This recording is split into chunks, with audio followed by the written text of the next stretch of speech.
everyone, it's lovely to be back with you. It's Tuesday, I'm Reverend Katharine, and I'd like to share some thoughts with you for today.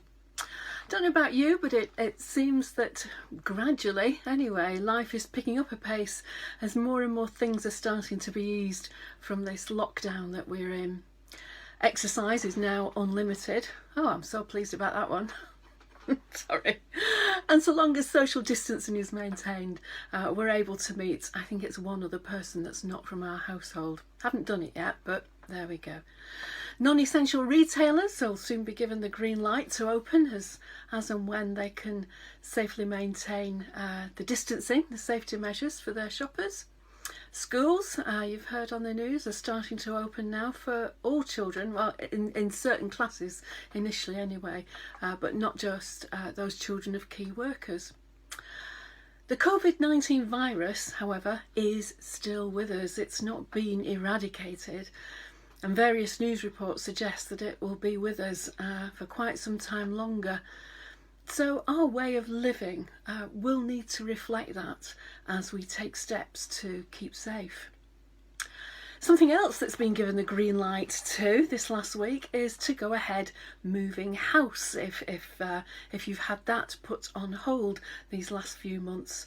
Now removal firms can be contacted and arrangements can be made. There are lots of removals which have been put on hold in these last few months, and that's affected many people, not just in this country but all over the world really. This is also a time of year when arrangements are usually made in preparation for Methodist ministers who are moving as part of their ministerial stationing. Well, some of you I know will be aware, and maybe others are not, but this summer myself and my family will be moving as I take up a new appointment in the Lee and Hindley circuit, and that's, if you're doing Methodist districts, that's in the Bolton and Rochdale Methodist district. Not too far from here, a bit further south down the M6, and I'll have three churches, Culcheth Methodist Church, Glaisbury Methodist Church and Wigan Road Methodist Church in Lee. The definitely not so exciting bit, which if we're honest we're dreading it, is the moving house bit. Have you moved house recently? Or maybe it's not recently, but you can still remember. I know that some of my colleagues have, but I think they must be far more organised than I am.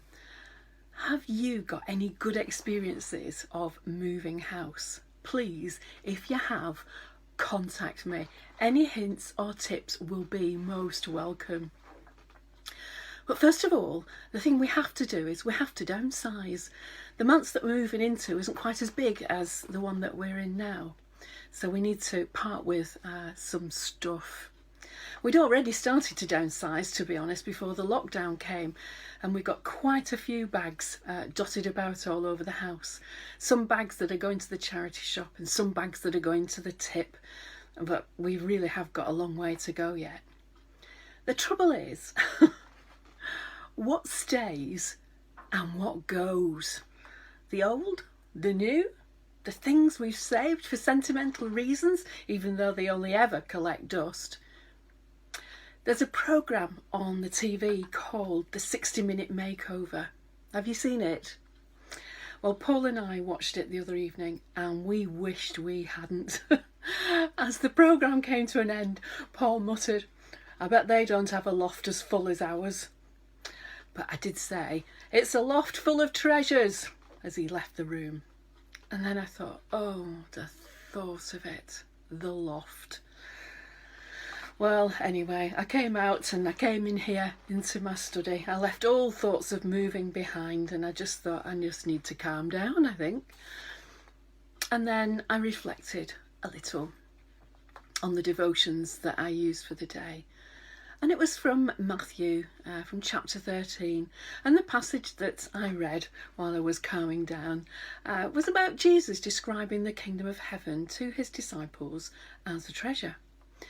In verses 51 and 52 it says, "Do you understand all these things?" And they said to him, they said to Jesus, "Yes." And Jesus said to them, "Because of this, every scribe who is learning their way into the kingdom of heaven is like a person who owns a house, who takes from their treasure both new and old." Who takes from their treasure both new and old. In that passage, Matthew is inviting us to picture someone who owns a house and who furnishes it with things that are both new and old, antiques and designer, retro and contemporary, classic and modern, if you like. It isn't a 60-minute makeover situation, but I think it's more of an appreciation of what is gathered over time. I don't know if you're like me, but our material treasures are often those things that we've gathered over time. It may for you be something of great value, or it may be something of very little monetary value, yet priceless to you. You may well be a great declutterer. I'm not very good. It's not that I don't do it, or won't do it, or can't do it. It's just that at times in the past, when I have decluttered, when I've had a good sort out, I've made some mistakes in throwing things out, and then later I have regretted it. I've also recognised too that some of the treasures that I've saved, now I'm thinking, oh, well, that was a mistake. It's useless, it's ugly, don't want it. I also recognise that there is a vulnerability in having to start all over again. And I wonder if that recognition works the same for the kingdom of God. I'm learning my way into the kingdom of God, and I've learned to be grateful for the treasures of past traditions. Perhaps you have too. That doesn't mean that I want everything to stay the same, far from it really, but it does mean I'm glad not to have to go back to the bare boards or to the starting block in every moment of life. There are treasures in the loft, and I'm going to stand my ground because some of those treasures are good ones, despite our loft being full to the rafters. Matthew was living the faith and writing his gospel at a time when there was an almost irresistible momentum towards the new. And Matthew understandably wanted to go with it, while also trusting and discerning that this new faith was absolutely rooted in and shaped by the traditions he had inherited, and that it made no sense for him not to. The new was about intensifying and deepening and about fulfilling and shaping for new times, but it wasn't about discarding all the treasures of the past. Matthew knew that there was a good and hospitable home to be made out of the old and the new. He was learning his way into the kingdom of God. I think that's where we are right now. I really do. I think we are learning. I think the kingdom of God has called us to put L plates on. I do. Called us to learn anew how to be God's people in this time and place. To worship, to comfort, to feed, to stand up for justice, to grow in faith, to encourage new disciples, to be and to love. And to think about how we do that safely in our time and place, now, here. Do you know, the conclusion I've come up with is that I think it must be time for all of us to declutter our faith. I think that's our treasure, wherever we are, wherever we go.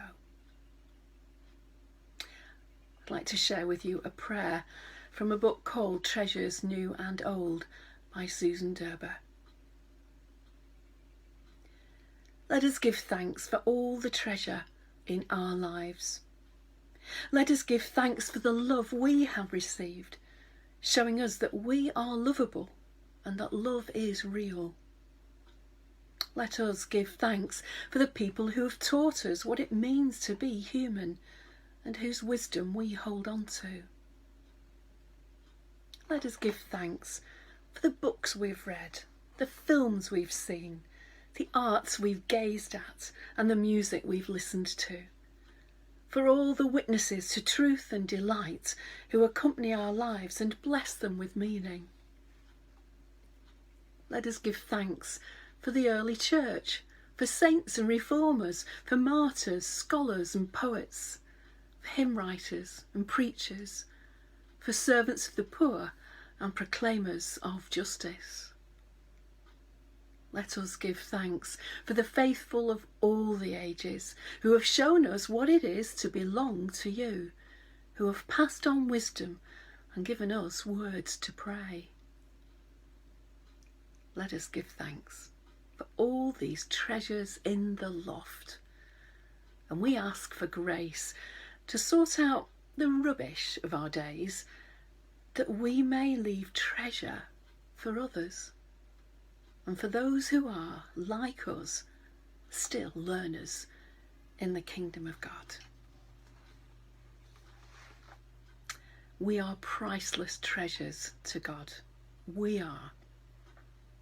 Stay safe, take care, and I'll see you again soon. Bye-bye.